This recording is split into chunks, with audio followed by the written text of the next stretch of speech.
Welcome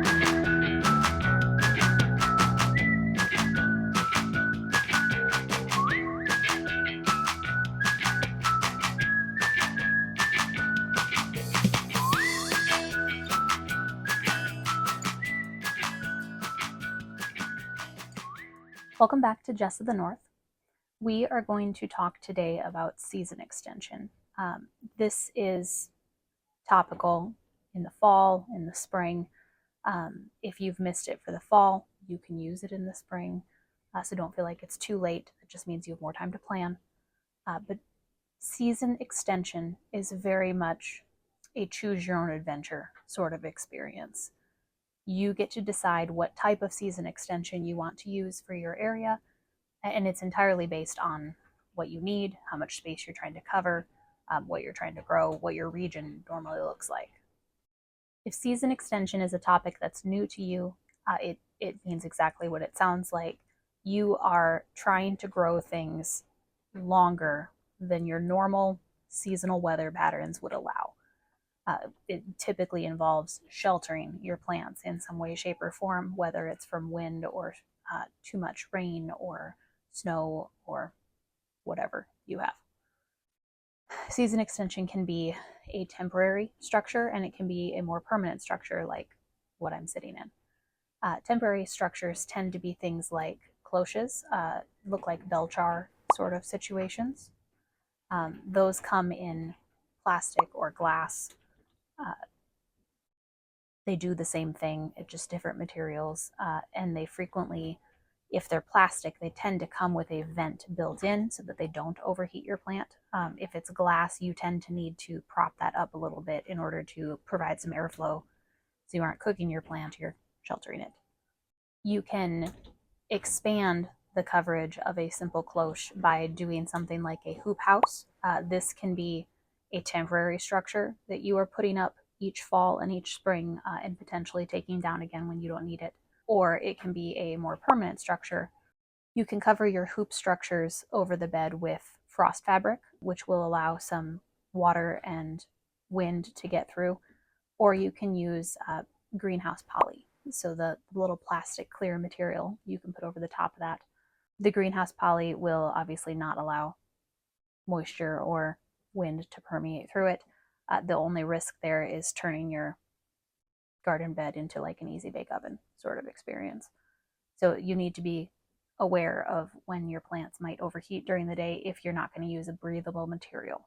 A more hardy version of a hoop house is something called a cold frame. You can set up cold frames in a variety of different ways. You can see some really neat structures that are essentially pop-up plastic you can put over it, or you can make a cold frame out of polycarbonate or glass, and you just need to find a place to store those in the off season. Cold frames can be a permanent structure that you just leave open in the summer as well. It depends on how you want to do that. Cold frames are incredibly useful. And potentially you want to look at more than just covering a specific garden bed, and you want to cover a whole space. You could have a portion of your garden covered in a large hoop structure, or a more permanent structure like the one I'm in, which obviously covers these two beds. If you've been here any length of time, then you know that I am living and growing in Zone 4. I am, according to the new map, Zone 4B. I don't really trust that the weather extremes won't dip below that because your zones are based on an average. Granted, it's a rather long period of an average, but there's outliers. So I tend to just think of myself as being in Zone 4, which means I could get down to -30. Some winters are better than others.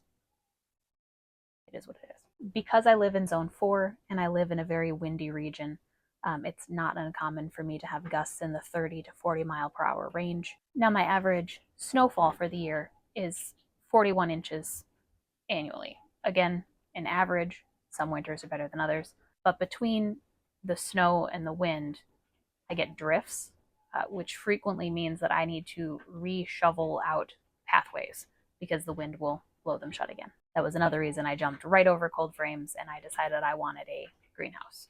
When I was in the dreaming stage of what sort of winter structure I wanted to be able to grow during the off season, I've imagined what it would be like to go out on the coldest day when I really didn't want to leave the warmth of the house, but I really wanted fresh veggies. And that's the scenario that I imagined when I was thinking of my outdoor growing space during the off season for gardening. I wanted to think of that as, in the worst case situation, what was I willing to do? Because there's going to be low energy days. There's going to be days where the wind is going to be terrible and it's going to be very cold and I'm not going to want to go outside. What am I willing to do then? Because days better than that are going to be a breeze in comparison. When I imagine that situation with something like a cold frame, no matter how sturdy I made the cold frame, as soon as I opened up that top, the heat was going to escape. I was going to risk shocking the plants that were inside.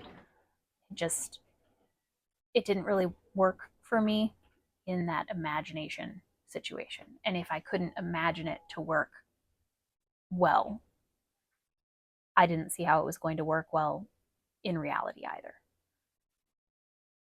So for me, in my zone for season extension, I skipped over cold frames entirely.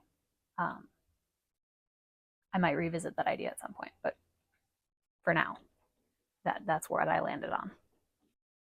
If you were just looking for expediency, the quickest and the least expensive option for me, instead of building a greenhouse, would have been to figure out how to put a hoop structure over my main garden beds, which are just to the west.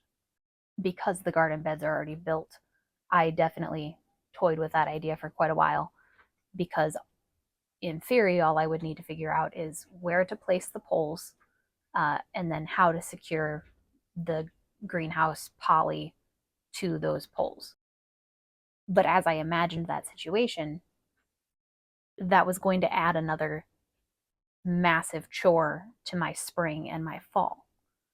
Because if I left the greenhouse poly up over the garden beds over the summer, that was going to change the plant's access to rain. And I didn't want to do that either.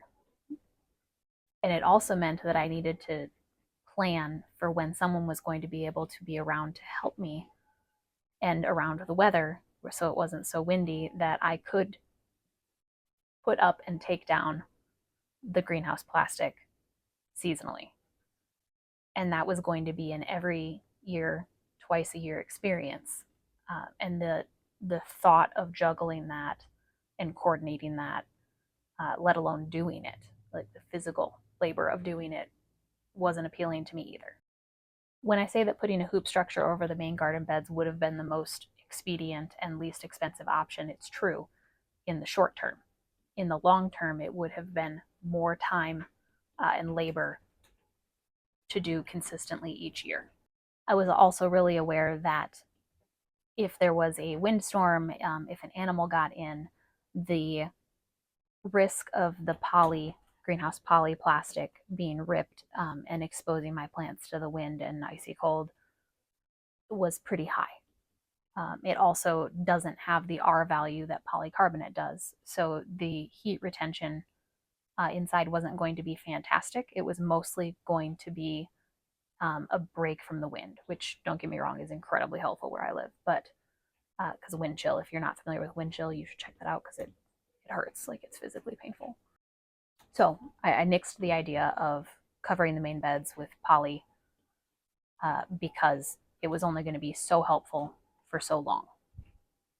Prior to putting in the greenhouse that I'm sitting in, my garden was shaped in this weird, like, horseshoe shape. Because the shed existed prior to putting in the garden beds, I had a beautiful little potager design drawn out from the very first year we moved in that I wanted over here. But then I put in a useful bed around the kennel, and then I put in a bed around what the birdhouse used to be before our straight-lined winds knocked that down. So that's now the herb circle. But I hadn't put in beds in the center area. So putting in the permanent structure of the greenhouse allowed for the functionality of using this space in the winter and in the summer. And it also made my garden area this nice, like, very neat rectangle space instead of this sort of awkward U shape that was under development. So for season extension for me in zone 4, I elected, obviously, to put in the greenhouse with the polycarbonate so that I got that R value, I got shelter from the wind, and I was able to regulate the temperature in here much better. And when I came out to harvest things that I was going to eat, I was sheltered from the wind and my plants weren't exposed to the wind and the cold by me opening the frost fabric from the beds. All that said, I still have dreams of putting in cold frames on my main garden beds to start things sooner and extend the season out there. Um, and I say that in the, oh, wouldn't that be really cool, knowing how exhausting the garden labor can be. So that's kind of why I've held off on that. Additionally, the other reason I've held off on putting cold frames out in the main garden bed is a place to store them when I don't need cold frames in place. So I would need cold frame structures that are collapsible and storable in a flat space, most likely in the shed. And right now, storage in the shed is kind of at a premium. I don't want to put it in the greenhouse. I don't want to bring it all the way inside into my house. So thinking about where to put these things when I don't need to use them in the garden is another aspect of your season extension that you should consider for your own space. Not just how it'll work when you're using it, but when you don't need to use it, where it's going to live. If you're considering your own season extension for your own area, my encouragement to you would be to list the limitations you have. So I talked about space and resources and time, and not just for installation, but going forward into the future. So list those things out for you, what it looks like in your area, what type of weather you're dealing with. You might be in a region where all you need is greenhouse poly and plastic, and you'll be fine. And for that, awesome. I'm really glad that works. If you're in a more extreme area than me, you might need something even more intense. If you have a different type of season extension that you've used and found great success with, or something you want to try, um, leave that in the comments below. I want to hear from you and see what you've been using in your area that's been helpful for you. Thanks for watching, and I'll catch you next time.